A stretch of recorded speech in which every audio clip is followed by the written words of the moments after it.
얼마 전 고용노동부가 2022년 전국 노동조합 조직 현황을 공개했는데요. 정부 발표에 따르면 2022년 12월 기준 노동조합 조직률은 13.1%로 집계됐다고 합니다. 이는 전년도와 견저 1.1%포인트 하락한 수치인데요. 노조 조직률이 이렇게 하락세에 접어든 건 2015년 이후 7년 만이라고 하네요. 노조 조직률이 1%포인트 이상 떨어진 것도 1996년 13.3%에서 1997년 12.2%로 떨어진 뒤 무려 25년 만이라고 하죠. 특히 취약계층인 소규모 사업장 노조가 직격탄을 맞은 양상입니다. 30인 미만 사업장의 조합원 수는 2021년 25,170명에서 2022년 7,734명으로 거의 3분의 1 규모로 쪼그라들었다고 합니다. 정부는 노조 조직률 하락 원인으로 정확한 통계 작성을 위해 오류를 확인하는 과정에서 조합원 수 감소 등의 영향이 있었다고 밝혔습니다.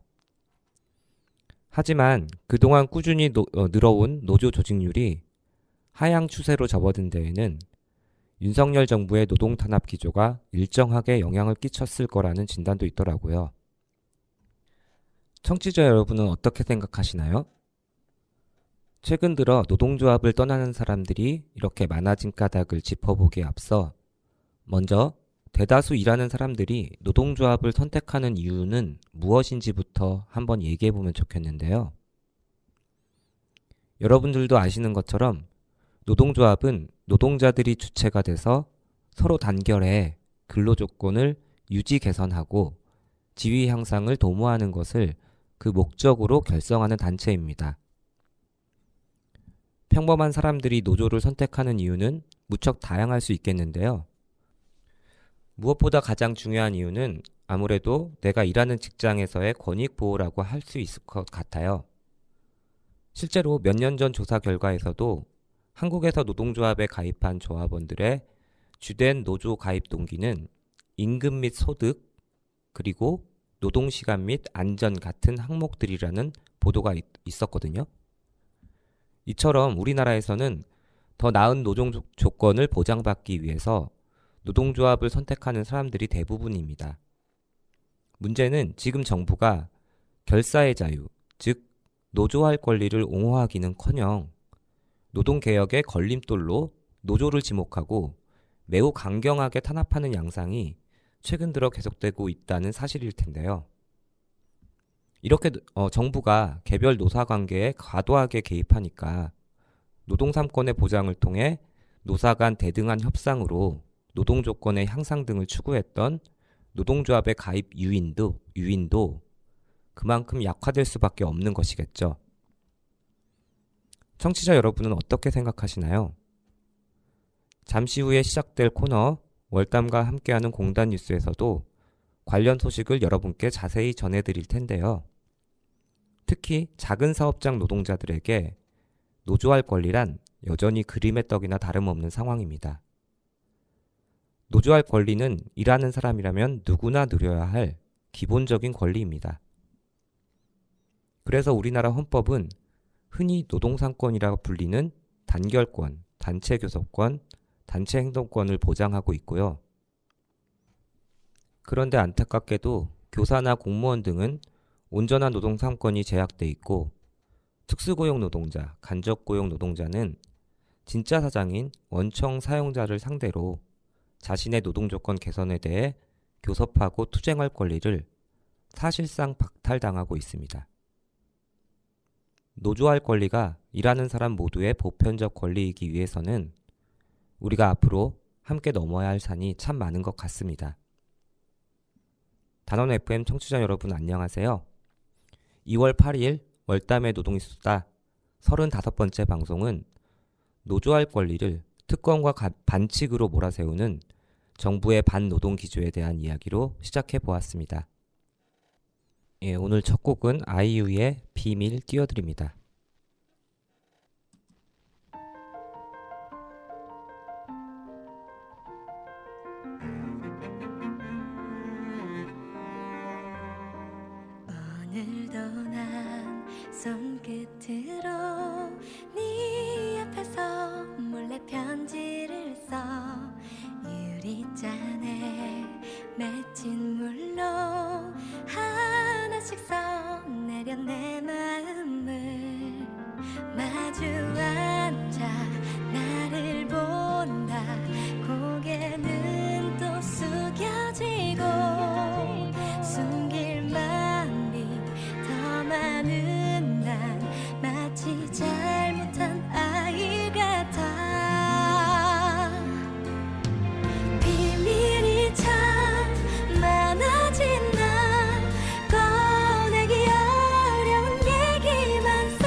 자세하게 어설픈 화장도 배워가며 다가온다 나를 본다 딴 데 봐도 네가 보여 돌아보지 못하는 난 마치 겁많은 아이 같아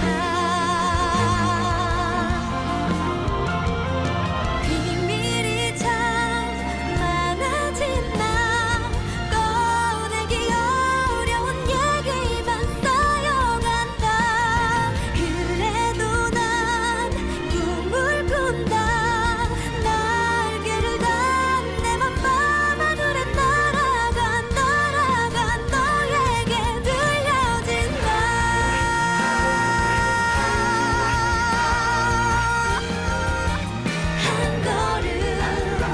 한 걸음 좀 더 가볍게 가고 싶어 한마디 내겐 왜 이리 힘든 건지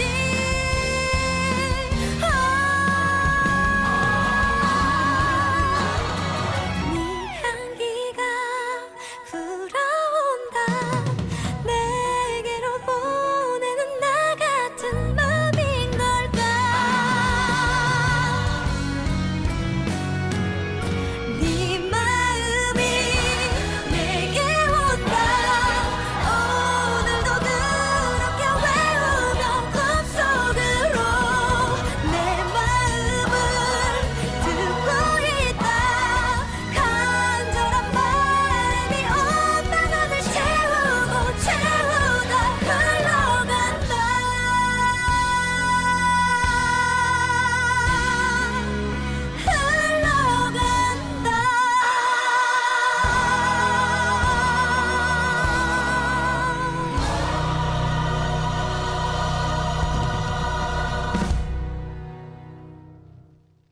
비밀이 또 늘어간다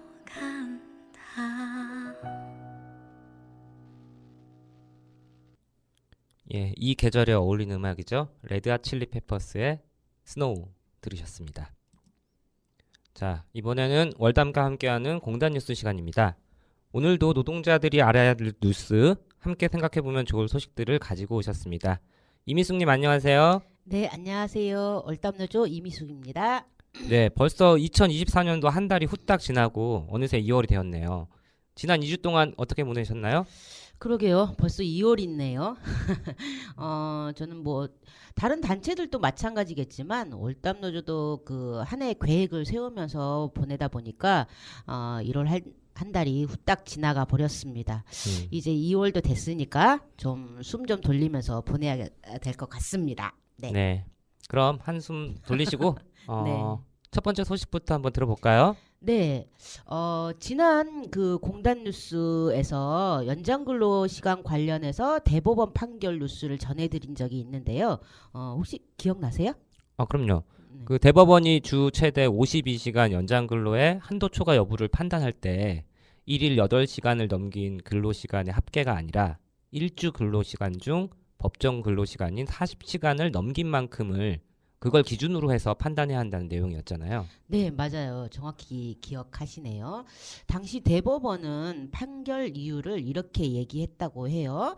근로기준법은 연장 근로시간의 한도를 일주간을 기준으로 설정하고 있을 뿐 일일을 기준으로 삼고 있지 않다.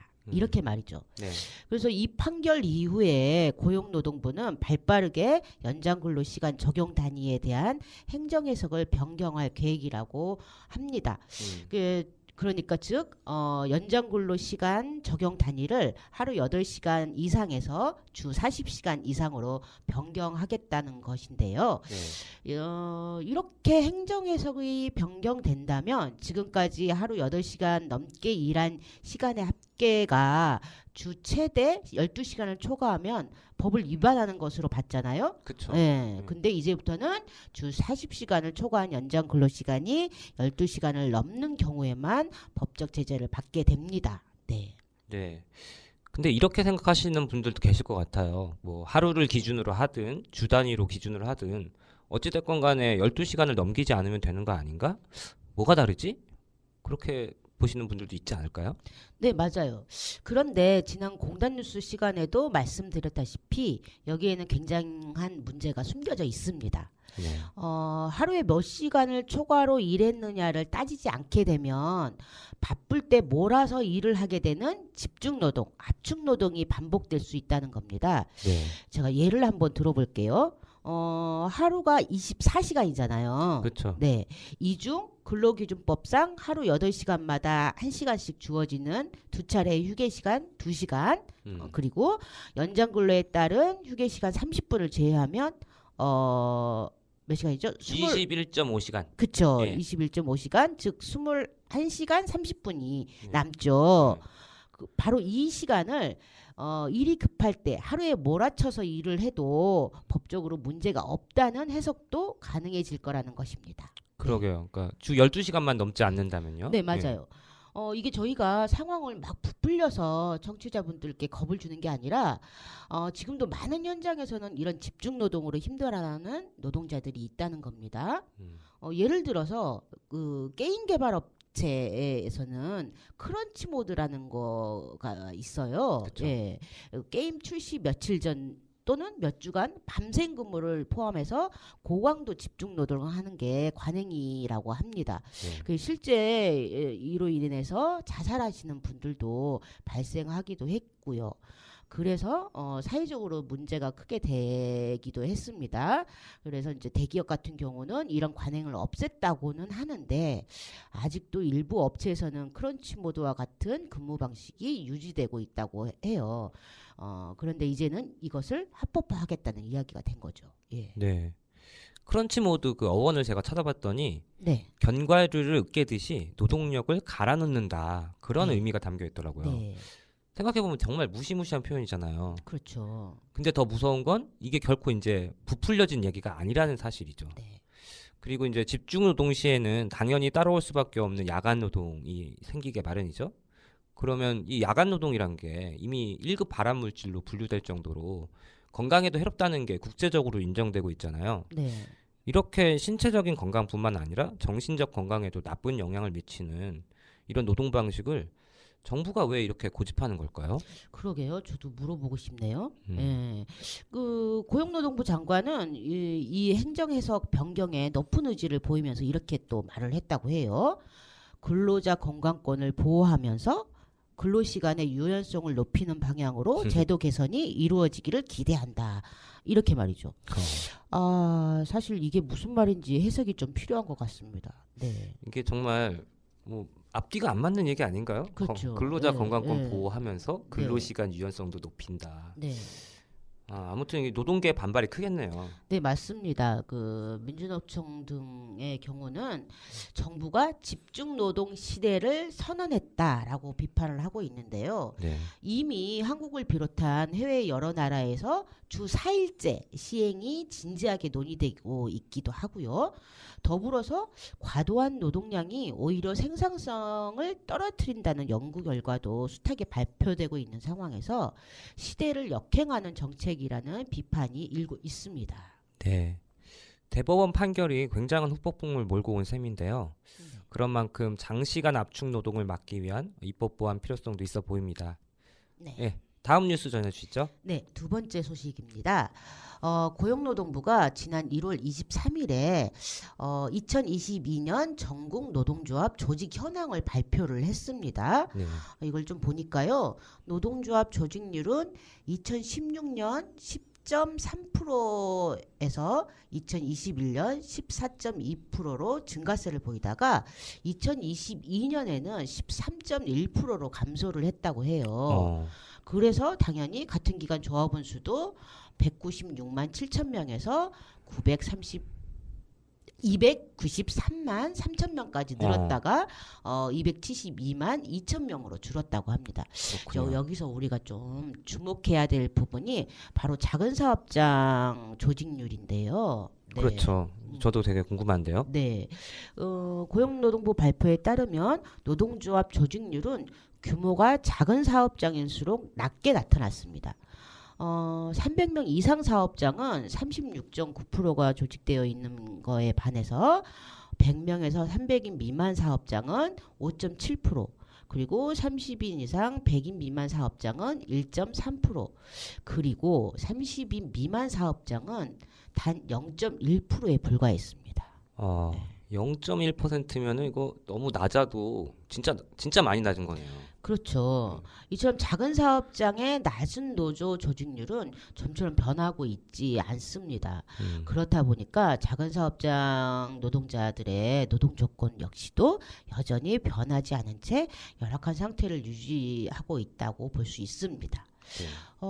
좀 몇 년 전인데요. 2020년 민주노총이 30인 미만 사업장에 대한 오늘의 전태일 보고서라는 걸 발표한 적이 있었어요. 네. 당시 조사 결과를 좀 보면 30인 미만 사업장에서는 사용자에 의한 갑질과 중간 착취, 임금 체불이 만연해 있고, 그리고 최저임금이나 휴일에 대한 법적 기본권조차도 보장되지 않는 것이 현실이었습니다. 그리고 당시 조사에서 사용자들의 노동조합에 대한 관점이 지극히 부정적이어서 노동조합에 가입한 노동자에 대한 불이익이 가해진 사례가 또 확인되기도 했었습니다. 맞아요. 네. 사실 멀리 볼 것도 없이 이곳 반월시아공단만 해도 사용자들의 노동조합에 대한 인식이 굉장히 부정적이잖아요. 네. 그리고 노동자들도 노조 가입률이 굉장히 낮은 편이죠. 네, 맞습니다. 반월공단도 예외는 아니죠. 네. 저희가 만나는 대부분의 노동자들은 노동조합이 없고, 그래서 노동 조건도 열악합니다. 작년 뭐 2023년 7월쯤에 공단 뉴스에서도 좀 소개를 드렸었는데요. 노동조합이 없는 사업장 노동자 5,000명을 대상으로 민주노총에서 실태조사를 한 결과가 있었습니다. 그걸 저희가 소개해 드렸던 걸로 기억이 하는데요. 그때 내용을 좀 떠올려 보면 사업장 규모가 작고 노동조합이 없는 노동자일수록 임금 체불이 잦았고, 유급 공휴일이나 연차휴가, 그리고 뭐 사대보험 같은 사회보험 가입률도 낮았습니다. 맞아요. 저도 기억이 나는데요. 이렇게 노동조합이 없는 작은 사업장 노동자들의 노동 환경이 좋지 않다는 사실은 여러 조사에서 확인되고 있는데, 그러면 정부 차원에서라도 대책이 있어야 되는 거 아닌가요? 그렇죠. 그런데 엄연히 존재하는 법조차 지켜지지 않고, 그리고 정부 근로감독 역시도 제 역할을 하지 않는 것도 문제가 있습니다. 2017년에 국제노동기구 ILO 보고서에 따르면 한국의 노동자들은 근로기준법 등 제도적 보호로부터 배제되는 문제의 80%가 법이 없어서가 아니라 있는 법이 준수되지 않는 데에서 그 원인이 있다고 분석을 했더라고요. 네. 그래서 지금처럼 사용자들이 법 제도를 잘 지키지 않고 정부가 이를 눈감아주는 상태가 지속된다면 작은 사업장의 노동 조건 개선은 아주 먼 일이 될 수밖에 없을 것 같습니다. 네. 그래서 노동조합이라도 있어서 우리의 권리를 스스로 찾아야 되는데 이마저도 여의치 않은 상황이죠. 맞습니다. 반월공단에 있는 노동자들 이야기를 들어봐도 그렇더라고요. 작은 사업장 특성상 그 지불 능력을 핑계대면서 노동조합에 대한 부정적 인식도 굉장히 크고, 매일 보는 사용자와의 관계 등도 노조를 선뜻 만들기 어렵게 한다고 하더라고요. 네, 그렇죠. 그러면 정부가 나서서 노사협의회 같은 제도적 뒷받침이라도 해줘야 되는데, 아시잖아요. 30인 미만 사업장은 의무 대상도 아닌 채로 방치되었고 있습니다. 네. 네, 그 0.1%에 불과한 30인 미만 사업장 노동조합 조직률, 이대로 좋은지 우리가 고민을 해봐야 될 것 같습니다. 네. 작은 사업장일수록 노동조합이 있어서 열악한 노동 환경을 개선할 수 있어야 되는데, 오히려 그 반대라고 하니까 참 답답한 현실입니다. 네, 함께 노래 듣고 오셨고요. 그러면 공단 뉴스 세 번째 소식 전해주시죠. 네, 이번엔 산업재해 소식인데요. 지난해 12월 15일 한 간호사가 선천성 뇌기형 질환을 가지고 태어난 자녀와 관련해서 산재 신청을 한 것에 대해서 근로복지공단이 업무상 재해로 인정하고 산재를 승인했습니다. 네. 그러니까 간호사의 질병이 아니라 태어난 아기가 가진 선천성 뇌기형 질환에 대해서 산재 승인을 했다는 거죠? 네, 맞아요. 2021년 일명 태아산재법이 국회를 통과했는데요. 네. 이 태아산재법이 뭐냐면요. 임신 중인 노동자가 건강에 해로운 노동 환경에 노출된 채 일하다가 이로 인해서 자녀에게 선천성 질병이나 장애가 발생했다면 해당 자녀 또한 산재를 입은 노동자로 보고 보험급여를 지급하도록 한 산재보험법 개정안입니다. 이번 산재 승인은 이 법이 통과되고 첫 번째 승인 사례라고 합니다. 네. 그렇군요. 어떤 사례인데 승인됐는지 그게 좀 궁금한데요. 네, 이번에 산재가 승인된 간호사 A 씨는 병원에서 인공신장실, 네, 인공신장실에서 2013년 3월부터 둘째 아이를 임신한 상태에서 6개월 동안 투석객을 혼합하는 업무를 했다고 합니다. 그래서 병원은 뭐 애초 기성품 투석액을 썼지만 예산 문제로 인해서 간호사가 직접 화학약품 등을 혼합해서 투석액을 만들도록 했다고 합니다. 이 간호사 A 씨는 투석액을 혼합할 때마다 초산 냄새로 숨을 쉬기 어려울 정도로 괴로웠다라고 밝히고 있는데요. 그러다가 같은 해 12월 출산한 둘째 아이가 뇌표면이 손상된 문해 일항증을 진단받았습니다. 그리고 2015년엔 뇌병변 1급 장애 진단을 받았고 2017년엔 사지마비 진단을 받았다고 합니다. 네. 그러니까 병원이 임신 중인 간호사에게 어떤 화학 물질을 다루는 일을 시킨 거네요. 다른 데도 아니고 병원이 이런 위험성을 몰랐다는 게 더 놀라운데요. 네, 그렇습니다.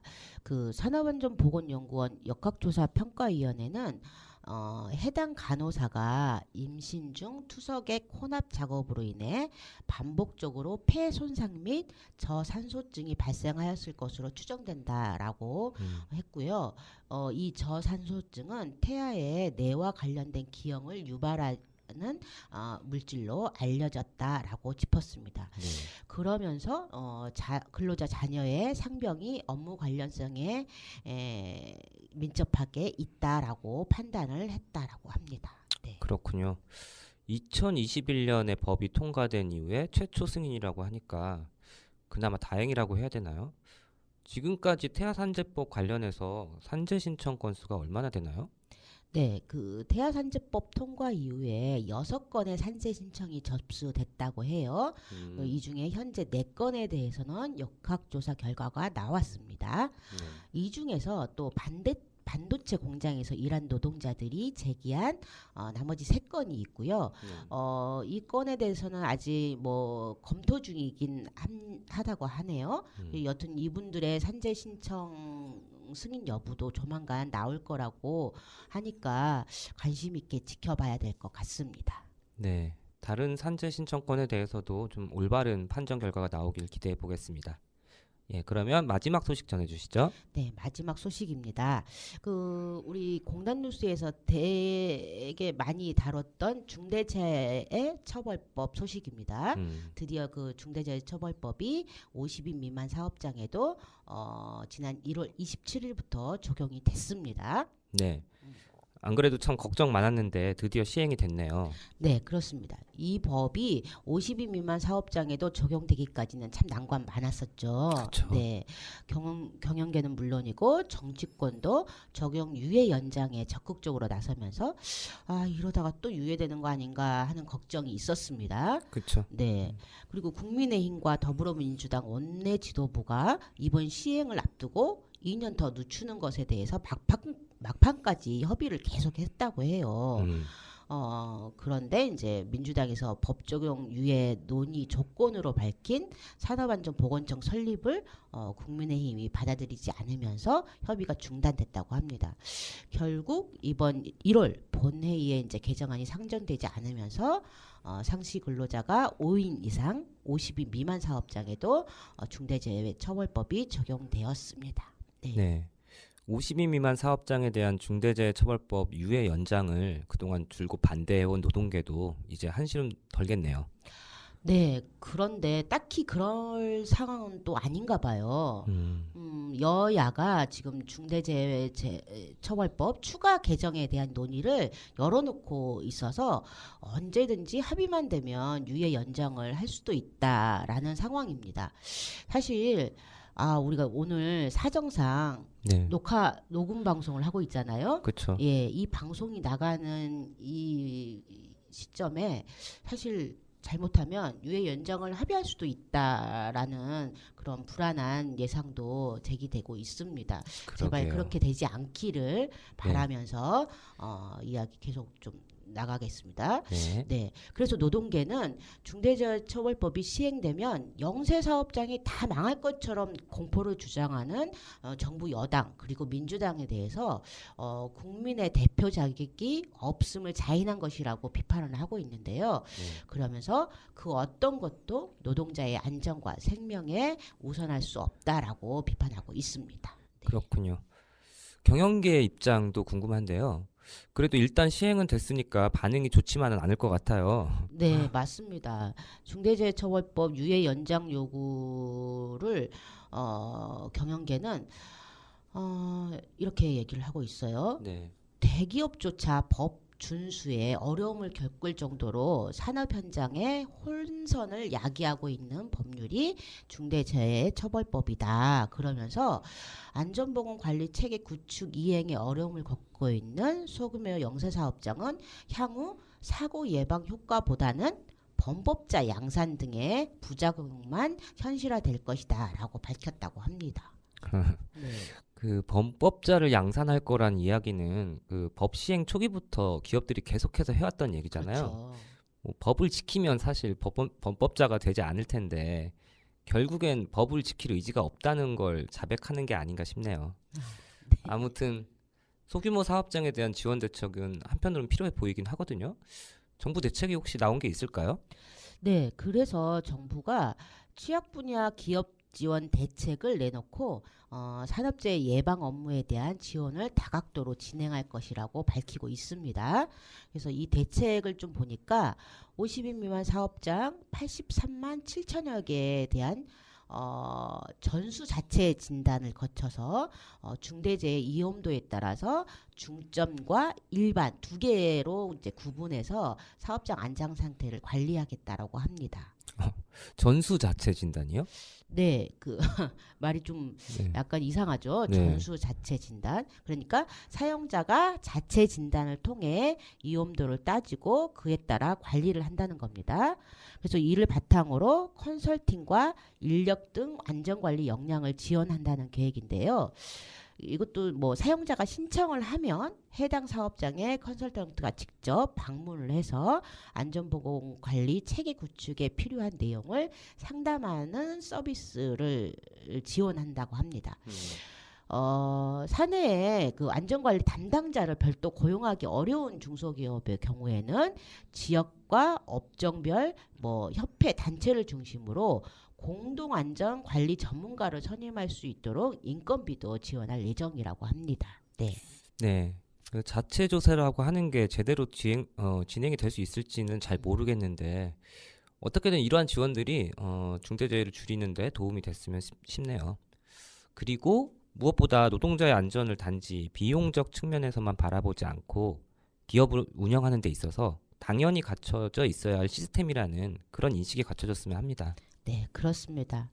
그 중대재해처벌법은 2021년 1월 국회를 통과해서 2022년 1월 27일 시행 이후에 정말 말도 많고 탈도 많았습니다. 네. 네. 청년 노동자 김용균의 죽음 이후에 더 이상 일하다 죽지 말자라고 만들어진 법이잖아요. 그렇죠. 예, 다른 것도 아니고 노동자의 목숨과 연결된 법이 이렇게까지 논란이 될 일인가 싶기도 합니다. 맞아요. 예, 말씀하신 것처럼 노동자의 목숨보다 기업의 이윤이 먼저인 이 사회 분위기 이것부터 고쳐 나가야 되지 않을까 싶습니다. 네. 네.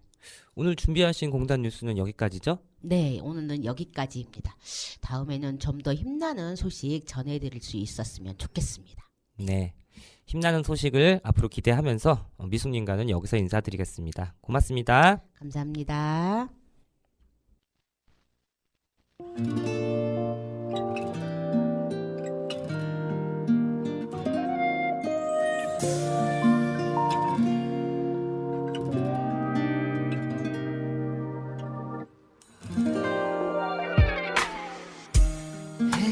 저문 어느 오후 집으로 향한 걸음 뒤에 서툴게 살아왔던 후회로 가득한 지난 날 그리 좋진 않지만 그리 나쁜 것만도 아니었어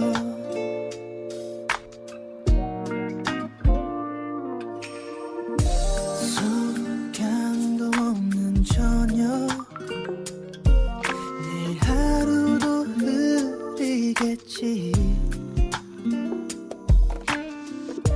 힘든 일도 있지 드넓은 세상 살다 보면 하지만 앞으로 나가 내가 가는 곳이 길이다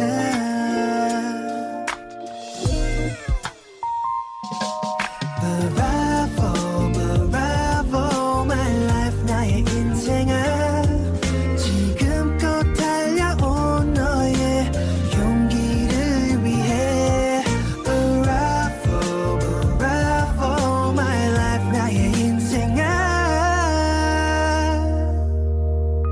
찬란한 우리의 미래를 위해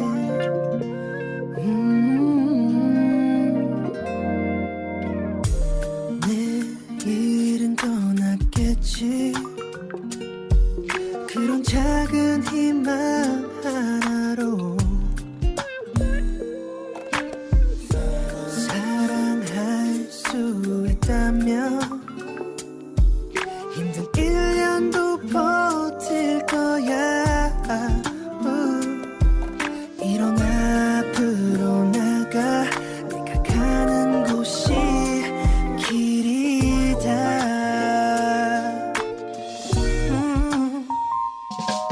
Bravo, bravo, my life 나의 인생아 지금껏 살아온 너의 용기를 위해 Bravo, bravo, my life 나의 인생아 찬란한 우리의 미래를 위해 고개 들어 하늘을 봐 창문을 가르는 새들 너의 어깨에 잠자고 있는 아름다운 날개를 펼쳐라 Bravo, bravo, my life 나의 인생아 지금껏 달려온 너의 용기를 위해 Bravo, bravo, my life 나의 인생아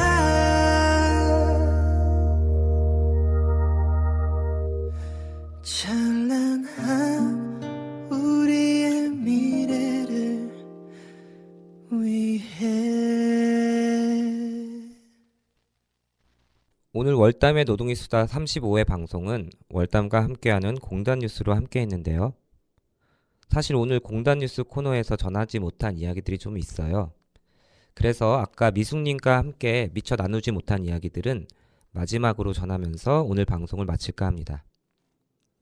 혹시 청취자 여러분들은 한국에서 가장 이주민이 많이 거주하는 지역이 어딘지 알고 계신가요? 바로 경기도입니다. 그리고 안산시는 도 내에서도 가장 많은 이주민이 거주하고 있죠. 많은 이주민들이 이곳 안산에서 일과 삶을 꾸려나가고 있는 겁니다. 그런데 올해는 역대 가장 큰 규모의 이주 노동자가 한국에 들어온다고 하죠. 하지만 이주 노동자의 노동권은 여전히 제대로 보호되지 못하고 있는 것이 현실입니다. 앞서 말씀드렸듯이 경기도는 한국에서 가장 이주민이 많이 거주하는 지역이고 중소규모 제조업을 중심으로 이주 노동자 규모도 가장 큰데요.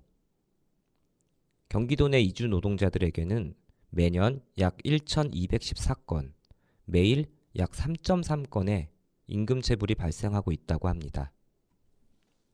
전문가들은 이주 노동자의 기본권 침해가 늘어나는 상황에서 이주 노동자를 늘리는데 급급할 경우 더 많은 권리 침해가 야기될 것이라면서 권리 보장 방안을 시급히 마련해야 한다고 말합니다. 그리고 이 같은 이주 노동자 권리 침해의 원인이 이주 노동자의 인권을 외면한 채 기업의 인력 수요를 충족시키는 데 급급한 정부 정책에 있다고 지적하고 있죠. 나아가 이주 노동자의 권리가 지켜지지 않는 현실은 이주 노동자뿐만 아니라 우리나라 인권 상황이 전반적으로 악화되고 있다는 징표라고 해석하기도 합니다. 그런 가운데 올해 국내에 16만 5천 명의 이주 노동자 투입이 결정되어 있습니다. 정부가 올해부터 이주 노동자 고용사업장을 대상으로 고용허가, 근로기준, 산업안전 등 3개 분야를 통합 단속하는 계획을 검토하고 있다지만 이 중 무엇도 현실화가 된 내용은 아직 없습니다. 적극적인 근로감독 행정이 필요하고 노동법 교육도 필요합니다.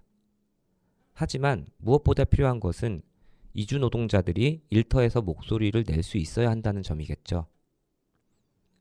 고용허가제에 묶여서 사업장 이동의 자유를 잃고 기업이 필요로 하는 노동력으로만 수급되는 상태에서는 권리 침해는 피할 수 없는 결과이기 때문이겠죠.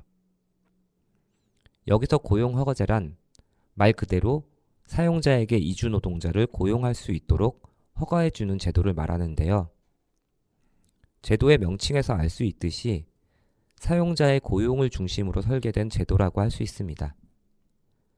2003년 8월 외국인 근로자 고용 등에 관한 법률이 제정되고 그 이듬해부터 시행이 돼서 횟수로는 벌써 21년째가 되었죠.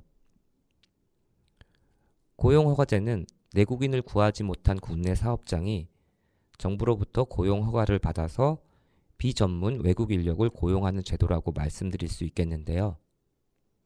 그런데 이 제도는 이주 노동자의 자유로운 사업장 이동을 허용하고 국내 정착을 유도하는 유럽 국가들과는 달리 우리나라에서는 해당 기간 정해진 일터에서만 일한 뒤에 반드시 본국으로 돌아가야 합니다.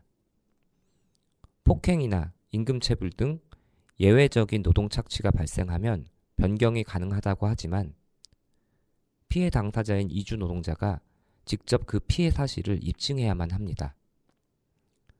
사업장 변경도 3번으로만 제한이 되고 사업주의 동의가 필수적입니다. 일단 일을 시작한 이주 노동자에게 직장 선택의 자유란 사실상 없는 셈이죠. 이주 노동자가 다른 사업장으로 이동할 자유가 없는 고용허가제 자체의 문제뿐만 아니라 미등록 노동자에 대한 이주 노동자에 대한 정부의 합동 단속 과정 그리고 열악한 이주 노동자에 대한 인식과 처우는 여전히 개선되어야 하고 공론화가 필요한 문제입니다. 한국 정부는 2004년 고용허가제를 도입하면서 이주 노동자의 체류 기간을 제한하는 단기 순환성 원칙 그리고 외국 인력을 보완적으로 활용하는 보충성 원칙을 세웠는데요.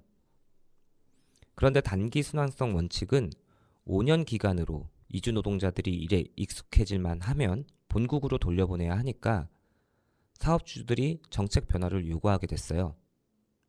그런 사업주들의 이해관계를 반영해서 한국 정부는 E9 비자, 즉 비전문 인력의 장기 근속 특례를 도입해서 10년 플러스 알파의 기간 동안 체류할 수 있도록 고용허가제를 개편하는 내용을 지난해 발표한 바 있습니다. 체류기간 연장의 조건이 장기 근속이다 보니까 결국 이주 노동자는 한 사업장에서 계속 일해야만 체류 기간이 연장될 수 있는 것이죠. 다시 말해 더럽고 힘들고 위험한 업종에서 계속 일을 해야 체류 기간이 연장된다는 의미이고, 이는 이주 노동자들이 3D 업종 말고 더 나은 업무 환경을 찾아서 직장을 변경해서는 안 된다는 그런 정부의 속내가 깔려 있는 것이기도 합니다. 철저하게 이주 노동자 혹은 비정규직 노동자를 가장 아래 하청으로 고착화시켜야만 우리 사회의 질서가 유지될 수 있다는 그런 사고방식 아닐까요? 이처럼 고용허가제는 이주 노동자에게 일할 수 있는 권리를 부여하는 게 아니라 사업주에게 고용될 수 있는 권리만 허용하면서 결과적으로 이주 노동자를 사업장에 종속시켰습니다. 사업주와 근로계약서를 작성하고 최저임금법 등 노동법의 보호를 받게 되었지만 사업장을 마음대로 떠날 수 없게 된 것이 이 고용허가제의 현실입니다. 그리고 무엇보다 정부는 고용허가제 비자가 만료된 미등록 이주 노동자들을 대상으로 단속과 추방이라는 강경책을 쓰고 있습니다. 결국 정부는 이민정책을 인력수급 문제로만 접근하고 있는 것이죠.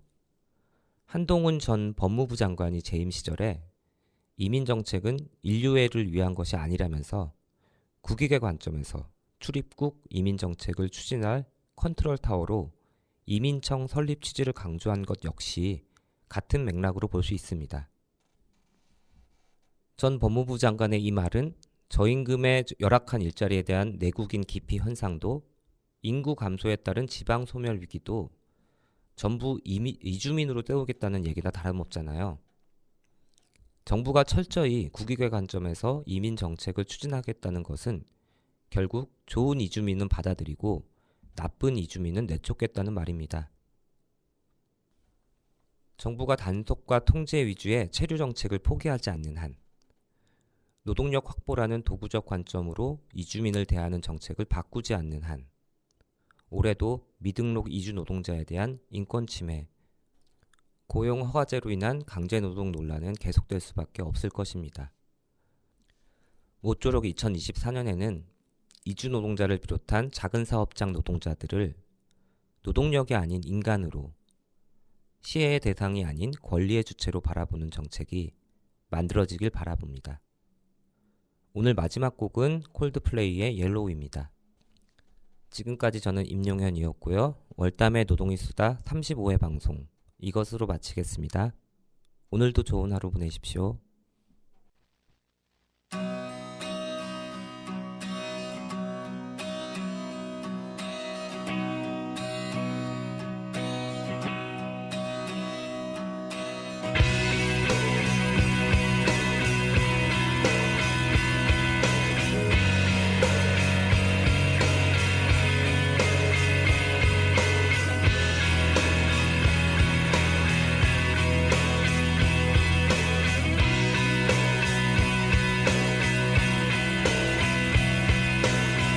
Look at the stars, look how they shine for you. And everything you do, yeah, they were all yellow. I came along, I wrote a song for you. And all the things you do, was called yellow. So then I took my turn. Oh, what a thing to have done. And it was all yellow.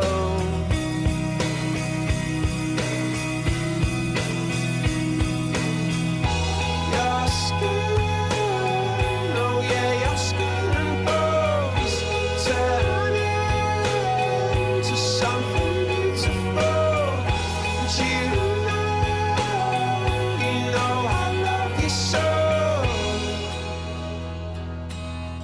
You know I love you so.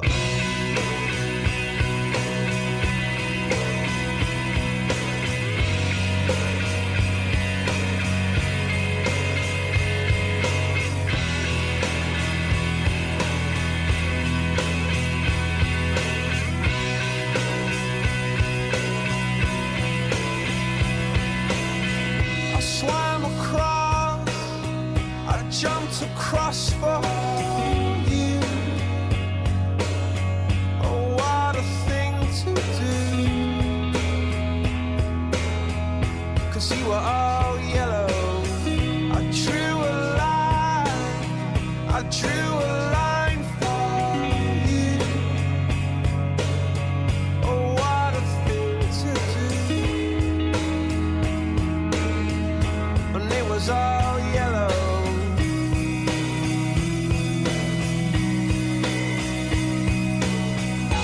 Your skin, oh yeah, your skin and bones turn into something beautiful. And you know, for you I bleed myself dry. For you I bleed myself dry.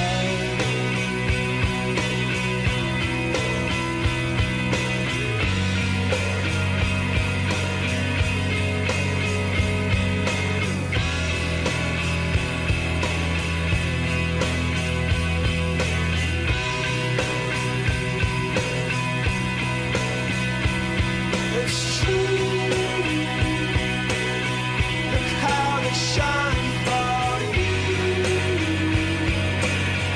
Look how they shine for you.